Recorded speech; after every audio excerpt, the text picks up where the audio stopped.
I was 3 under after the first 2 rounds, and the leader she was 10 under. So I was losing by 7, and I bogeyed the first hole. So I was like, okay, we're just going to try and play good. I never thought about winning. So then I made a putt for eagle on like 14 or whatever from off the green. And then she like 3-putted and made a bogey. And I was like, wait, I'm kind of in this now. Because I was like 8 under through like 15 holes. And then I birdied 16 the par 5 and she bogeyed it. So I was, I think, winning by 1 with 2 holes left. And I was like, this is crazy. I just, like, at the beginning of the day after I made a bogey, I was like, there's no way this would ever happen. And then on 17, I stuck my, like, 7-iron on the par 3 to, like, 4 feet. Made a birdie to be winning by 2. And so I remember on 18, I hit my second shot up there next to the green, like on the fringe. And I finally like took a peek at the leaderboard on my phone just to like make sure I was correct. So I was like, okay, I just got to make par and I'll be fine. So I hit a really good lag putt to like a 1.5 foot and I marked it because I wanted to be the last one to finish the hole. Shooting a 62 in a legit tournament was pretty cool.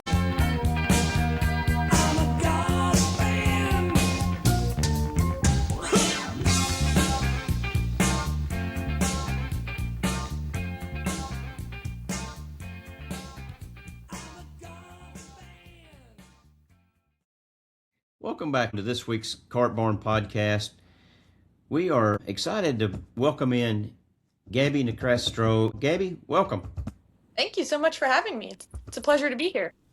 It's great to have you on. Just some exciting times in your life recently. Why don't we just dive into your run at the U.S. Women's Am up at the Honors Course in Ottawa? First, how tough was that golf course? Oh my gosh, it was so hard. The greens, I would say, are the hardest part. They're just so hilly, so undulated, and you don't want to be above the hole there. Like, you're just playing defense at that point. But it was so incredibly pure and a really nice course. I enjoyed it a lot. I played it a couple weeks before y'all played it, and I'm going to just assume you didn't miss many fairways because that rough was treacherous. I tried not to. The first few days I hit my driver pretty darn well. So yeah, that was an important part. You don't want to be in the rough there. It was not ideal. You'd almost have to step on it to find it when it sunk down in there. Tell me about it. It was nice that we had volunteers helping us find them. Otherwise, it might have taken a long time. But going in to the tournament, I mean, you were playing some good golf this summer. Obviously, winning the Alabama Women's Amateur, and then I think you had 17th at the Women's Western Am. So you must have been pretty confident going in. Yeah, I would say I was pretty confident with my game. My goal going in was just to make the cut first off, because I played in this tournament 2 years ago and I did that. So I was like, hopefully I can do that and maybe win a match or two, like just see how it goes. Because my record with match play hasn't been that great. Like at the Western, I made the cut, but then lost my first match, and I lost my first match at the USAM 2 years ago. So I was like, maybe I can just win one match, and I won my first match like 5-4 or something. So I think that just gave me confidence going into the rest of my matches, which helped a lot. 5 up through 8 holes. That's a pretty good start. Yeah, that was nice. Definitely gave me confidence going into the back nine, that's for sure. What was the experience this year like as opposed to the first time you played in the U.S. Women's Am? Were you less nervous? Were you always the same amount of nerves? I think I was definitely less nervous. I felt like I belonged there a little bit more than I did 2 years ago, because 2 years ago when I played, that was obviously the biggest tournament I had ever played. But this year, I was way more confident, a little more comfortable. Even seeing like super big names and stuff there. I wasn't as nervous, I wouldn't say. Yeah, what's it like being around somebody like Asterisk, Talley and those players who have got all this national acclaim? Scarlett Schremmer's there on the U.S. National Developmental Team, coming in kind of an unheralded person out of Samford University. What was it like being around those and kind of flying under the radar, maybe a little?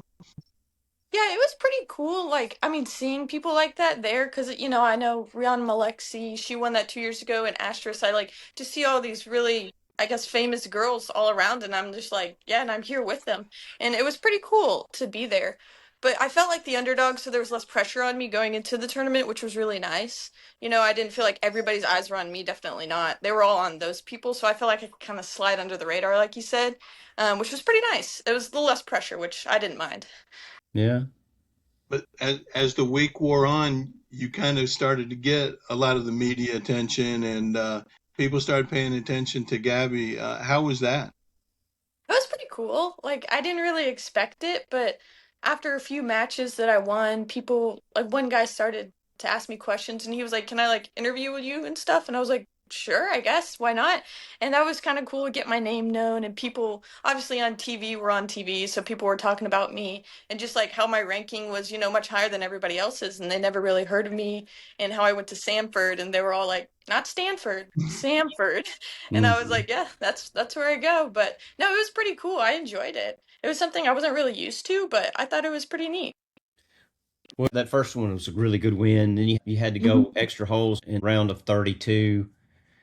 But getting down to the semifinals and you're playing the number one seed, how'd you feel going into that match? I was definitely a little nervous just knowing because this girl is really good. She played Unreal in stroke play, and she's obviously ranked very good. So I was, and going into that match, I didn't really have expectations. I was like, if I don't win, I'm okay because I made it way further than I thought I would, and this girl is obviously very, very good. I was just trying just to play as good as I could, and maybe it would be enough. If not, I had a really great run, which is what happened. I ended up falling up a little short, but it was a lot of fun, and like she deserved it. She played very, very good that day. Did did you notice, the cameras and stuff being on TV? Was that uncomfortable, or did it after, a hole or two, did it just kind of go away? Yeah, it wasn't I really didn't notice it that much. Like they kind of did a good job like hiding the cameras behind the greens like in the trees or whatever. And I kind of forgot like once you got into match play like deeper into the rounds that we were on TV. And the only time I realized that was like after one of the rounds we were like sitting there eating lunch and the TVs were on. I was like, "Oh, yeah, that's me. I forgot that I was like on TV." But it really like it didn't bother me too much. Like I noticed them a few times, but I didn't really think about it a whole lot. A little bit different from playing a college tournament at Samford, right? Way different. Definitely not televised, that's for sure. Yeah. Well, How do that you how was do you feel like this is kind of a springboard to your this year at Samford? I think it just helps get my name out there. Maybe like coming into certain tournaments, people actually maybe have heard of me. And I don't know, that might put more pressure on me coming into these tournaments. Like you said, like a target on my back, people will be coming for me. But I don't know, I don't really mind that. Like maybe I can be the one like the Asterisk Talley of like Sanford golf, you know what I mean? there And you go. hopefully try and win as many tournaments as I can for my senior year. But we'll see how it goes. You never know. That's a good attitude. I got to ask you, I saw a quote that said you'd never heard of the honors course before that week. Yes, And sir. and you live in Huntsville. It's not that far away. I know it's only I think it was 2 hours, but Yeah. yeah, I won the state am, and then I was like, I got the exemption into the U.S. am, and it was set at the honors course, and I was like, what is that? I just never heard of it. I was like, where is that? I'm sure that's a great course. It's really nice. It's a U.S. am, and so I looked into it, and then I realized that like this is a very very famous course. Like Tiger played his last college tournament here, and all this stuff. But yeah, I'd never heard of it before. I don't know why, but I'm glad I have now. It's a great Yeah, course. yeah, it is. I got to ask you, did you GPS the directions to the course, and did you miss the turn into the property the first time? How did you know that? It We happened to did, yeah. me. Yeah. It's my dad and I, my dad was driving and I wasn't really paying attention. If I was paying attention, I probably would have told him it's right there. But yeah, it was so easy to pass the entrance. It was so small. And so we passed it and we had to turn around and come back and go in. It was fine. And then the days after, we never missed it. But Yeah, the first time we did. it's there's no sign, Chris. There's no sign out front saying the honors course. I mean, it's just Yeah. basically a little road, Yeah. Yeah, it's but easy to miss. yeah, very easy. How did you enjoy the course? Again, it's very difficult. Hmm. Oh, yeah, it's super difficult. But I thought it was a really fun challenge. It was playing kind of long. Sorry, my dog's freaking out over here. Good. But it was playing long, especially with the rain delays, like every other day. It was almost every day, and so that definitely didn't help. But I think I was just used to playing like longer clubs into certain holes. Like at my home course, I practiced that before coming. I would like play like the back tees or whatever, so I was used to hitting like maybe woods or hybrids, long irons in. So that part didn't bother me as much. But the course was just so nice. The greens were so pure. I knew if I hit my line, like I was gonna make the putt. You know, the greens had no like imperfections in them. They were so very nice. And I love the course. I got to play it like 7 times in a row or something amazing like that. So it was an honor to play there that many times. Yeah, it's a fantastic course. I don't know that I'd want to play it every day though. It can beat you up. Oh my gosh, yeah, I was exhausted after that. I was glad to come home and then a few days later play my home course, which is not like easy, but compared to that course, it was really Well, nice, you yeah, know? Valley Hill's not a bad golf course to play. Definitely not. I mean, it's a tight course and the rough is kind of thick here in the summer, but yeah, compared to the honors course, it's not quite as difficult. Well, speaking of Well, Valley Hill, which nine do you prefer? That's a good question. I think I'd say Valley. I don't know why. Lake is a par 35, which is fine, but I prefer to have two par fives. And then Hillside, the par threes are like really long, I think. So I think I just prefer Valley. One of the par threes is kind of short, the other one's longer, and I like the par fives on Valley. I don't know. I just think I always play better on Valley side. But they're all great courses. I love them all.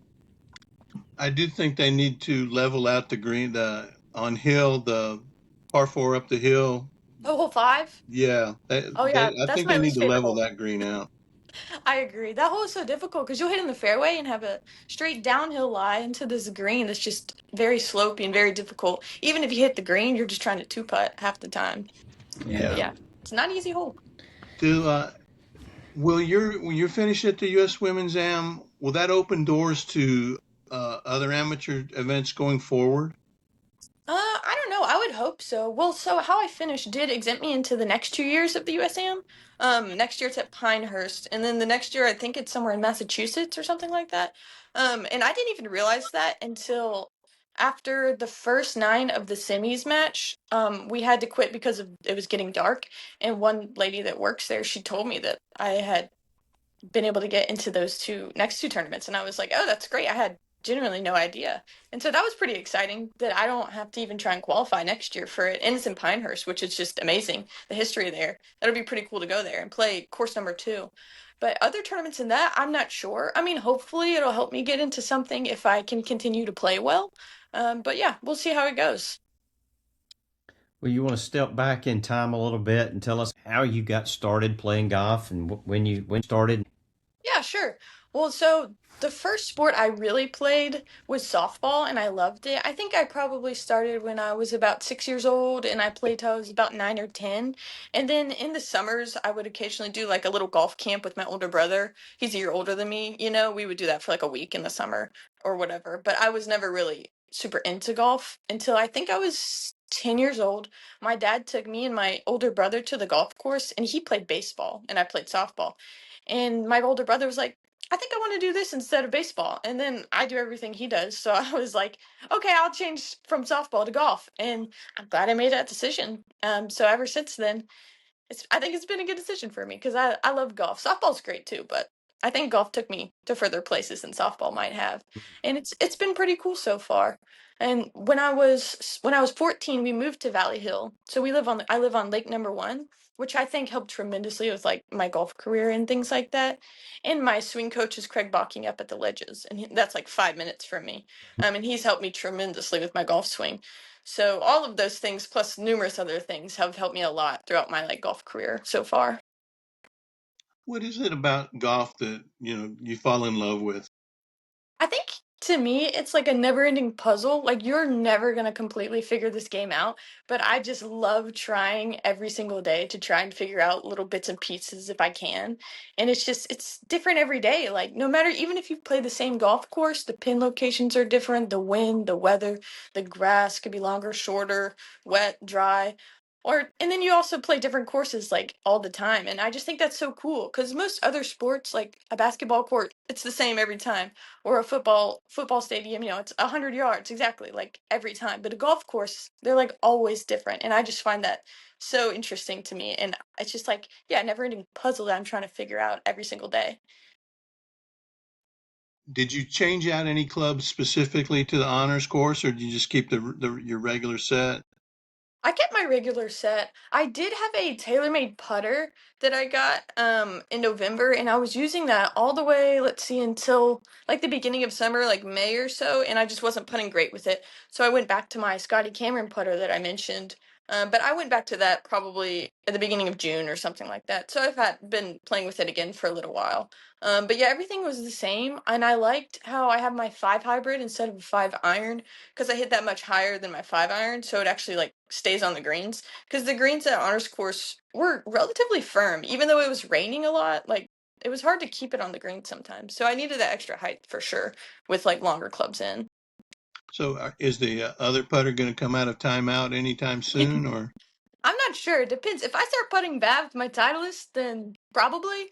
But I don't know, because I did shoot 62 with that TaylorMade putter at the ULM tournament in the spring at Samford. So like Mhm. it's treated me well, but then it was just not doing too hot, you know. So I had to change it up. But maybe I'll change it up again. You never know. Have I'm to gonna put keep it. That's for sure. have to put those putters in timeout every once in a while. Oh yeah, 100%. So we'll be back and forth probably, but I'm definitely bringing it to college in case I ever feel like I need to swap it out Hmm. again.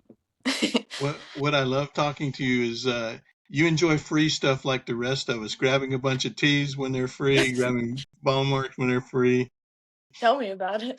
I love it. Yeah, especially at the USAM, like, you know, you get a lot of random tea gifts and stuff. When you first get there, you go through registration, they give you some things.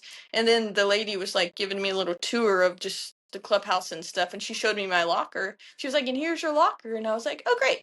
And then she was like, "Open it." And I was like, "Oh, okay." And I opened it, and there, you know, just a bunch of stuff in there. I was like, "Oh, this is so great," because I love free things, and there's a bunch of free things in there. Sure. Yeah. That's one thing I love about golf tournaments is you get some tea gifts, which are nice. Yeah. What are you studying at Samford? I'm studying finance, and I've really liked it so far. So if golf in some way doesn't work out, I'll probably just end up doing that because I really do enjoy it. But hopefully golf will work out in some form. I don't know what that is, if it's professional or just like teaching golf or being a college coach even. But who knows? We'll see where it takes me. Hopefully somewhere fun. Think you're off to a good start. Well, thank you. We'll see where Ho- it takes. Hopefully you won't end up in a cart barn That's watching a tough. carts, cleaning clothes. Well, so how did you end up at Samford? Uh, Honestly, it wasn't that crazy of a story. I just obviously wanted to go to college to play golf, and I got contacted at the beginning of my recruiting by like a few super small schools or whatever, and I was like, okay, that's fine, but I wasn't really interested in those. And then I got contacted by Coach Joe Davidson. He was the coach at Stanford at the time, and then the MTSU coach, Middle Tennessee. And I was both interested in those schools because they're not like incredibly far away from where I live, and they're both like smaller D1 schools. But Coach Joe was just a little bit more like on top of things. And he's like, "Here, let's get you to come down here and see the school and everything." And so I did that with my dad, and we really enjoyed it. And we came back up, and I think a few weeks after that, I called Coach Joe and said that I wanted to commit to Samford. We just had to talk about it, but my dad and my parents and I, we found like a bunch of good things about it, and I figured out that my older cousin, he ran track at Samford a few years ago, and I didn't even know that. And so I talked to him about it, and he was like, "Yeah, Samford's great. Like I loved it. You should definitely go there if you really want to." And I was like, "Yeah, I think I want to go here." So I ended up going, and haven't regretted that decision ever since. It's been great so far. Good. Where do you Say, guys get to play and practice? We practice at a bunch of different courses. Usually we practice at Oxmoor Valley, the RTJ Mhm. course. It's probably like 15 minutes from school. And then we'll play Inverness Country Club when we actually play holes usually. And then occasionally on Mondays we'll go to Bentbrook, which is a little further away. But it's always open on Mondays and most other courses are closed, like Inverness Country Club. So we go there on Mondays to play holes sometimes. And those are the main courses that we go to, those three. is there one? Do you like one better than the other? Inverness Country Club better than RTJ, or? I don't know, because we don't play RTJ very much. I've played there before, but just never like with Samford. And it's very hilly, of course, so I wouldn't Mm. want to walk it. If we were riding, then it probably wouldn't be so bad. But I think I'd rather like walk Inverness. And Inverness is still a hilly course, but it's not as bad as the RTJ. And I like Inverness. We're actually gonna have host our own tournament there in the fall. I think at the very beginning of November, and we've never hosted one at that course, only here in Huntsville actually. So I think that'll be fun. It'll nice little advantage too that we play like all the time. So I think it'll be good. You prefer to practice or play? Play. I don't know why, but like when over the summer, I just want to play as many holes as I possibly can. Like I try and keep track of how many holes I play every month, and my record is probably like 500 and something holes. Like I try to play as many holes as I can, and it helps that I usually ride in a golf cart over the summer. At school, I walk like every single time, But I like to play. I don't know why. I mean, I know practicing is good. I like to practice and then like play 9 or 18 is usually like the ideal practice day for me. You got a group out there at Valley Hill that you play with? Yes, sir. I have a bunch of like young friends. They're still in high school, or like my two younger siblings. They're, let's see, a freshman and a junior in high school this year, and they love to golf, and they're pretty good at golf. They're both on the high school team, so we'll play together, and my dad plays with me sometimes too. And then my siblings' little friends, we'll go play with them. Or like my teammate Grace Ingle, she's from Huntsville as well, and she golfs here. So I'll play with her too if she's around. Just whoever's around. No money games. No, I really don't do that very much. Like I think I've done that once in my life, honestly. I bet with I don't know if this is legal or not, but I bet with the club pro, it was before college. I think I was like 16 years old. We did a chipping competition for $10 and I won $10 off the club pro, so it was nice. Off of Gregg? No, it was Jay McClellan. That was like a long time ago. He's now in like somewhere in Texas, I think. Yeah. But no, I don't know if Mr. Gregg would ever want to bet money. He doesn't seem like the type to do that. He's probably scared to bet you is what it is. I don't know, maybe, but Greg we'll and see. I, Maybe I'll have to find out. Maybe I'll ask him. he and I were teammates in college. Really? No way, Yeah. I didn't know that. Yeah. Wait, that's so cool. I love Mr. Gregg. He's awesome. I'm so glad he's here at Valley Hill. We love him. Yeah. Yeah, of course, he's a little busier now than he was out in Wyoming. I think a busy day for them out there was like 30 rounds, and Seriously. Well, I Valley guess that Hills, makes sense. Valley Hill's a little busier. Tell me about it. There's always people around here, even when it's 100 degrees. It's crazy. So yeah, kind of take us through a day of the life of Gabi as far as your golf, your practice. What do you practice on something specific every day, or do you just hit balls and chip and putt, or? It depends. Like, if I'm on working on something specific, like if I've had a lesson recently, I'll be at the range a lot trying to work on specific things. Because I love hitting balls at the range, but it's also probably not good to just hit balls and not think about anything. You want to be working on something, your alignment, whatever it is. So I'll usually be on the range working on like it's normally simpler things with my swing, like just set up alignment, making sure I'm not coming too far from the inside or whatever it may be. And then I'll just go putt. I don't do a whole lot of putting drills. If I do, I have like a putting mat where I can put the tees down and do like the gate drill and things like that. And it'll show me like the arc of my putt. Um, but other than that, I just like to do putting competitions with my friends or just like kind of putt around randomly. And just because I think putting is more of like a feel thing rather than being like super robotic about it. It's like this is just being an athlete and trying to feel it. Um, and then yeah, I'll chip a little bit too. I probably don't chip as much as I should because I like hitting balls and putting more. And then after I do that, I usually go play 9, 18, however many holes I can after that. What's the strength of your game, Gabi? I'd say the strength of my game is probably it's just very consistent. I don't do anything like terribly most of the time. Like I don't make a whole lot of like double bogeys. I try and keep like bogeys like the worst thing I could do because doubles will kill around. Bogeys are inevitable. They're gonna happen at some point, right? But I think that's the main thing. I just like keep it in play pretty well, and usually if I miss a green, usually I'm pretty good about getting up and down, giving myself a good chance at least. Not missing in like terribly bad places. But yeah, most people say when they watch me play that I play very boring golf. It's just like fairway green, 2 putt, maybe 1 putt, and then like go to the next hole, which is fine by me. I don't mind it. When did you start working with Craig, and what's the biggest change you've made in your swing since working with him? I started working with him not long after I moved to the golf course, so I think I was maybe like 15 years old or so. But when I started out with him, my swing was just It was just bad, to say the least. I didn't really realize that because I was younger and didn't really know much about the golf swing. But I would just like stand up at the beginning of my swing and come like way across it and hit this like weak fade, and it wasn't good. And I hit it nowhere. So he basically just got me into more solid positions, like at the top of my swing, where I wasn't like way laid off or way across the line. It was more neutral and come from a little bit from the inside is the main thing, because I didn't want to be coming across and hitting that like ugly like little fade slice that went nowhere, because I'm super small. I'm only 5'2" when I'm wearing shoes, so I need as much length as I can get. So I need to be hitting like a draw or whatever it is to help me like get the ball out there and keep up with the girls that are like a foot taller than me. How did your length off the tee compare at the women's am? I would say most of the girls hit it a little bit past me, but it really wasn't anything crazy. Like sometimes when I got a hold of one, I was past them, but I'd say most of the time it was similar or they were like 5 yards ahead of me, depending on who I played. Some girls hit it pretty far and some girls were about like me, I would say. But it wasn't like anything insane where I was like, oh, I need to like really hit it 20 yards further or whatever. That would be nice, but I like kept up with them, I think, totally fine. But I would like to gain a little distance. But we'll Sure. work on that when we go back to school. Mhm. Yeah, I was going to ask if you've done any speed training to try and get the extra 5, 10, 15 yards.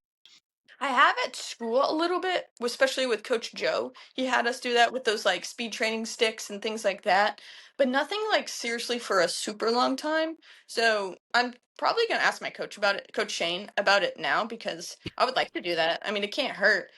So maybe I could try that, and that'd help me gain at least like 5, 10 yards. Like even if it's not a lot, every little bit helps. But yeah, I haven't done any of that super recently. Hopefully, I can though. Well, tell us about, did you go to Huntsville High or Grissom? Yes, sir. I went to Huntsville High. So I went there before we moved to Valley Hill, and Valley Hill's in Grissom District. But since I had already been at Huntsville High, I was already going there when we moved here. I was allowed to stay, and my older brother was also there. So we both went to Huntsville High. But then my younger three siblings, they are all going to Grissom because they were in high school yet when we moved here. But yeah, I went to Huntsville High and I loved it. Our golf team was pretty good there. It was a lot of fun. Who were some of your teammates at Huntsville High? Let's see, when I was super young, there was these girls, they were like 3 or 4 years older than me. I think they were seniors when I was in 8th grade. I remember their names, Sarah Utley and Marky Nelson. They both played college golf, I think at Belmont and Birmingham Southern. Birmingham Southern didn't shut down, but I think she finished before that happened. And then after they graduated, it was me, Ava Schwartz, who plays golf at UNA. She moved to Texas after high school. And she's a really good player. And then Ellie Weber, she plays golf at Wofford actually now. I think she transferred from somewhere else last year. And they're all the same age as me. But we were super good when we were like juniors and seniors, because it was like girls only need three to take three scores. The boys need four. So it was really just us, and we were a pretty solid team. We never finished up state. We never won state. But I remember my senior year, we won like every single tournament as a team except for state. It was kind of sad, but Did it was fun. We were a good team. who which you at state? I think it was Grissom. Yeah, it was Is- Grissom. I Oh, remember wow. they just played really, really good that week, and which was funny too because like the girls on the Grissom team, like I'm friends with all of them, so it was still fun. I was happy for them. Just not that happy for them. Yeah, exactly. I wanted to be happier for us, but it was still fun. When Well, you go ahead, go Greg. ahead, Chris. I was just going to say, I think I saw something where you had a Alabama high school record 64 when you were playing at Huntsville. Yes, I did shoot 64 at Cane Break. I don't remember how old I was. I was probably a sophomore, junior. But yeah, I remember that day. I just like made a bunch of birdies and it was super fun. And after I added it all up, and I was like, oh, that was a pretty good round. And that was my best round at the time, obviously. So yeah, I guess that's a record. I didn't even realize that. That's a course that you can score on. Oh, absolutely. That's a course where you can go super low. One of my good friends, Chloe Rubel, I don't know if y'all know her, but she golfs at UAB. She's a year younger than me, and she shot I think 59 there in a high school event, like when I had already finished. I think she was a senior. So that course is very scoreable, and I really like that course. I haven't been there in a while, but it's a good course. Yeah. So what are you most excited for going into your senior season at Samford? I don't know. It's gonna be a lot of fun. It's gonna be sad, like a season of lasts, like last first day and last first tournament or whatever. But I'm excited, and we have 4 new girls coming into the team. So we have 4 old girls and 4 new girls. 3 of them are freshmen, one's a walk-on, and then we have a transfer that's a sophomore. So I think I'm just excited for like new people, new faces. Because last year we didn't get anybody new. We lost one senior, and we didn't get anybody. So I was excited to get new people on the team, see new faces, and hopefully we have a good chance to maybe work our way up to win conference. I don't know, but I mean the girls coming in seem to all be really good. You never really know until they actually play at a college tournament because college tournaments are way different than like high school and whatever they're used to. But I think we'll have a good chance. So I think I'm mainly just excited for that. Practicing with these new girls and hopefully having a good time. Maybe winning a few tournaments with them. That'd be the best. Do you have any specific goals for yourself going in? I think just try and win some tournaments. Like, I don't have a specific number. I would just love to win, 1 or 2 tournaments would be amazing. I think the main goal would be to win conference, like as a team and individually. But I don't know, we'll see. I would love to win individually, and then if our team happens to do good too, that's great. But I'm gonna try my hardest to win individually. That would be the main goal, because this is my last chance to do that in SoCon, so I would love to do that. Sure. That Well, would get you into the NCAA tournament too, right? mhm. Yes, Regional. sir. It would. It would for sure. I've been to regionals twice before, and I didn't even win conference. But if you win conference, you're definitely in. So hopefully, I can do that When does the season kick off for you guys? pretty quickly. Our first tournament is Tulane's tournament. I think it's like the 7th of September or something like that. So And it's in the first day of school is the 24th of August. So it's like 2 weeks or whatever it is. mhm. So pretty quickly. Well, I guess we ought to just do some quick hitters before we end this, right, Chris? Sure, go ahead. Hit her with some stuff. Yeah, go ahead. All Lead us right, off. so I guess we'll start. Your favorite course you've played. Probably Southern Hills 2 years ago at the USAM. That's a Yeah, good one. that's a solid choice. It was a hard course, but I loved it. Yeah, it's If you very could hard. you play with anyone, dead or alive, who would be your foursome? Oh my gosh, that's such a good question. Probably me, my dad, probably Jack Nicholas, and Connor Smith, my favorite country singer. Okay. That's Jack probably who. Nicklaus, the 85-year-old Jack Nicklaus, or the 35-year-old Jack Nicklaus that could really play. No, the goat, the 85-year-old. And I would say Jesus too, but he would probably just beat us so bad it wouldn't be fun. Good, good answer. Yeah. Do you have a certain number golf ball you play, or is it just whatever's in the sleeve? Well, so first day of the tournament, I like to play the number ones, and then I'll play the number twos the next day, and the number threes the next day. That's usually how I like to do it. And then I use the number like 4 or 5 or whatever the last sleeve is for like the practice round. I like to keep it in order. Okay, good. This is how old I am. We would get one sleeve for a tournament when I played in college. Really? Yeah, Wow. We get a whole box. That's crazy. yeah. Well, that's the difference between Samford and UNA in the 70s. Uh, um, your go-to spot to eat in Birmingham? Oh, that's a good one. Ooh, that's a good question. Oh, there's so many good spots. Probably. Oh, there's this good barbecue place in Homewood. It's called Rodney Scott's. I don't know. I really like it, and I also like Mama Goldberg's. It's like a super small little sandwich shop. I love both those places. They're very, very good. Your go-to place in Huntsville? Ooh, oh my gosh, that's a good question too. There's this good pizza place in Huntsville called Grimaldi's. It's like in the little shopping center near Target and everything, and the place is very good. And I also love Taco Mama. The place, it's good. That's in Birmingham too, but I love Taco Mama. There's so many good options. I don't even know. Um, Chris, come up with Who's one. your favorite LPGA player? Probably Nelly Corda, but like everybody says that. Yeah. So if it wasn't her, it'd probably be Brooke Henderson. I really Yeah. like her. She's cool, and like her swing, just how she goes about golf with like her super long clubs and she chokes down, and like her swing's like John Daly. I don't know. I really like her. She's cool too. She Yeah. definitely lashes at it. I mean, she Oh doesn't yeah. hold back. She bombs the ball. She's basically like a female John Daly. It's pretty cool. Yeah. What do you, in that same vein with the LPGA, do you watch the LPGA more than the PGA? Do you watch much at all? I definitely watch the PGA more than the LPGA, which probably I shouldn't do, but I don't know. I like to watch them in a little bit more, but I definitely do watch the LPGA pretty often too. Like after we'll watch the LPGA if it comes on before the PGA event, or if it's the other way around. We'll usually watch them both a little bit. So would But you? I just know more like PGA golfers than the LPGA golfers, you know? So it's more interesting to watch because I actually know the guys a little bit better. How Yeah. do you Well, feel like who's your favorite? after playing in the U.S. Women's Am? How do you feel like the women's game in the country is kind of overall? Is it in a good spot? Is it lagging behind, maybe the European or the Asian countries? I don't know. I think it's in a decent spot. Like, I think for girls, there's more like European golfers than there are for guys. Like, if you watch the LPGA and the PGA, like, there's way more guys from America than like the girls on the leaderboard. There's way more like girls from Europe or wherever. But I think we're holding our own, like girls from America, like Asterisk Talley, for example. She's an unbelievable golfer. She's only 17 and she just won the USAM and she's, won a bunch of other great tournaments since then. So I'm hoping we can, keep it up and hold our own but there's just so many good golfers from all around the world. It's hard to do that, but I think we're in a good spot right now. Yeah. Would you love to get an invite to the Anwan next year? Oh my gosh, that's my dream. I like tell everybody if I got that letter, I think I would cry tears of joy, like genuinely.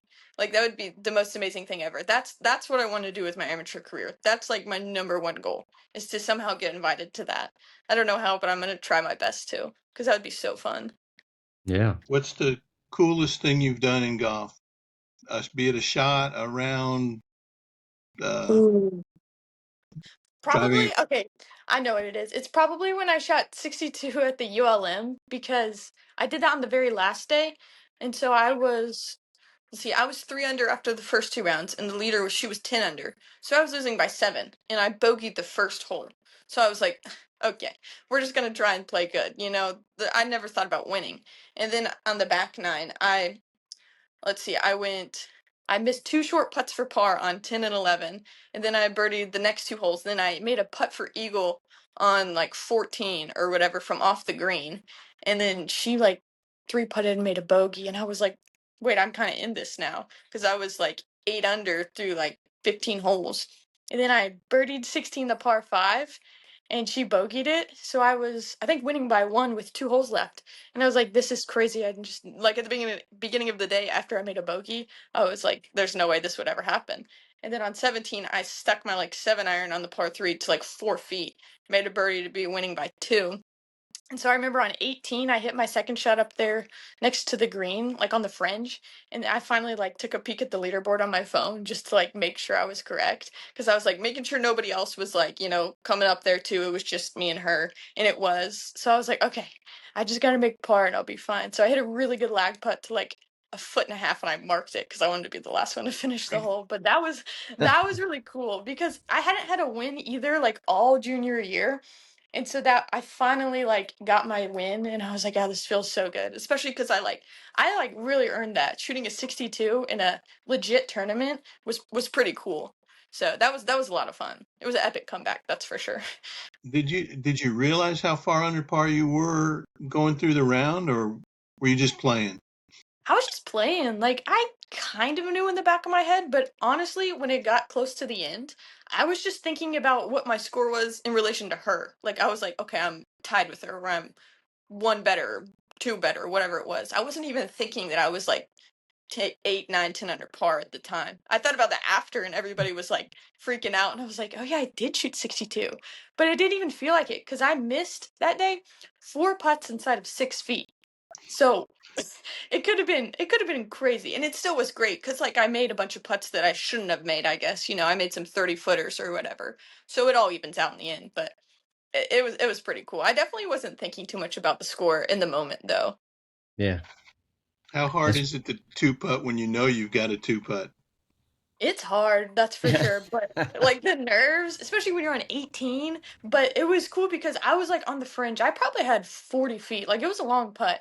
But this other girl that we were playing with that was kind of irrelevant at the time, but she was like right next to me and like a foot further. So I was like, oh, this is perfect. So I'll get kind of a read, but mainly just like a teach on the speed because it was a pretty straight putt. I just need like see how like slow it was because it was up the hill, and she hit a really good putt, probably like 2 or 3 feet. And I was like, okay, I got this. So then I went up there and hit like a foot or whatever, and I was like, oh, this is so great. Like that's when you can just like sit there and appreciate it when you like get to mark it from a foot and you just know that like you've won it. That's the best moment right there. I try and cherish it, even though it lasted for like 30 seconds. Oh, absolutely. And I When guess everyone else had finished, so everybody was there around 18 watching. Yeah, well, we did a shotgun, but Oh, my teammate in front of me, we teed off on the same hole. She just teed off. She was like the A group, I was the B group. So mm-hmm. she had finished and she was there watching me, and then she doused me with water after, which was just lovely. But my other teammates, they had no idea because, they were walking in from whatever holes they finished on after. And so it was funny. Some of them were like hugging me, like, hey, how'd you do? Or whatever. And then one of my teammates, she was like, why are you all wet? Like, did you pour water on yourself because you were so hot? And then my other teammate, Grace, who poured the water on me, she was like, no, she got 62 and she won the whole tournament. And they were like, what? But it was pretty cool. That is cool. when you made the 1-footer to win, was it more satisfaction, more uh, joyous, more it's over, it's exhausting to play, Oh, yeah. that situation. What were the feelings right then? I was definitely like happy, but I think I was almost more relieved than anything that I had finally won. Because my sophomore year, I won 5 tournaments. But in this junior year, this was like towards the middle of the spring, towards the middle end. So I was like running out of tournaments. And I was like, I really want to win one. And going into that morning, I really didn't think I would, considering how far back I was. But I think I was very relieved. Like I hugged my coach and I was just like, I just like let out an exhausted breath. I was like, I did it. I finally did it. But I was also super, super happy too. Like I called my mom and she was like screaming or whatever. It was great. Oh, Did you take a different approach to that round? Were you more aggressive on shots that you normally wouldn't have been, or did it just flowed and happened? I don't know. I don't think I was necessarily thinking about being super aggressive. I mean, I was just thinking about trying to hit the best shots I could in the moment. And I think that's what I did mainly. I hit honestly one bad shot that round, and that was on the first hole when I made a bogey. But after that, I was hitting the ball well, and I knew it going into that round. Like I was hitting the ball well the days before too. I just depended on if I was going to make putts or not, and I did. I made some pretty long putts. I bogeyed the first hole and still shot 4 under on the front nine. So I was like, okay, we're getting somewhere. But I never thought after the front nine that I was going to catch up to this girl. And she was playing fine too. I think she shot 1 or 2 under that day. I think she shot 1 under, which is like, that's good. It wasn't great because she had shot like 8 under, 2 under, and 8 under or whatever the day before, but wasn't a bad round by any means. And she was super nice about it too. Like she was super gracious. But yeah, it was pretty cool. I don't think I did anything like crazy different. I think I was just kind of in the zone that day. Something clicked. Some of us have never been in the zone, Chris. Um, anyway, well, that's probably a pretty good spot to let you get back to your day and your dog in Huntsville. Yeah. Okay, well, sounds good. Thank you for having me. This is pretty cool. Well, thank you for coming on. We enjoyed hearing a little bit more about your story and getting to know you a little better and watch your career progress. And you're welcome back in the cart barn at any time. Oh, thank you. I appreciate it. Hopefully, I'll be back soon. I would love that. That Yeah, sounds we good. need to see about 3 or 4 wins this year, and I want to see you holding up the Anwa invitation. Oh my gosh, me too. If that happens, you guys will be one of the first to know. That'd be awesome. Perfect. Thanks Well, so much, and thanks. good luck Thank this you. year, your senior season. Thank you so much. I appreciate it, y'all. Thank you for having me. I want to thank Gabi Nicastro from Huntsville for showing up and in the cart barn, having a quick chat with us. Again, one of my favorite episodes we've done. Just such an engaging personality, and she could probably take over for you or I as a co-host on this thing, Chris. She's definitely got the gift of gab and just very entertaining and very enthusiastic. And gosh, got her priorities in order and a really good golf game. So Yeah, she's got a lot of things going for her for sure. And Greg, we've got an anniversary coming up in just a couple of weeks. 2 years on the cart barn. Can you believe that? Most people don't last 6 months in a cart barn, and then they move on to something else.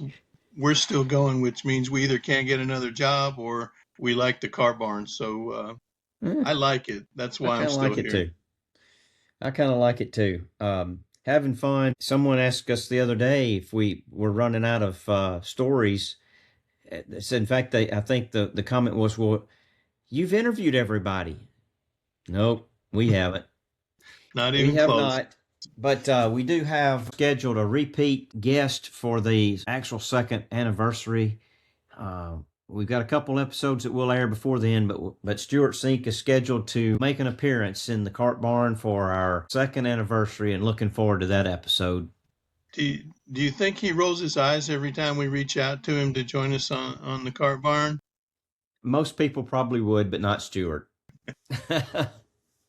Probably not. But We're always appreciative. He always seems to find time for a couple of his homies back here in Alabama. So we're looking forward to that episode. yeah. And just, y'all subscribe, keep listening, tell your friends, tell your enemies, tell your family, tell everybody about the car barn. All right. Well, thanks again for listening and catch us again next week for another edition of the Cart Barn Podcast.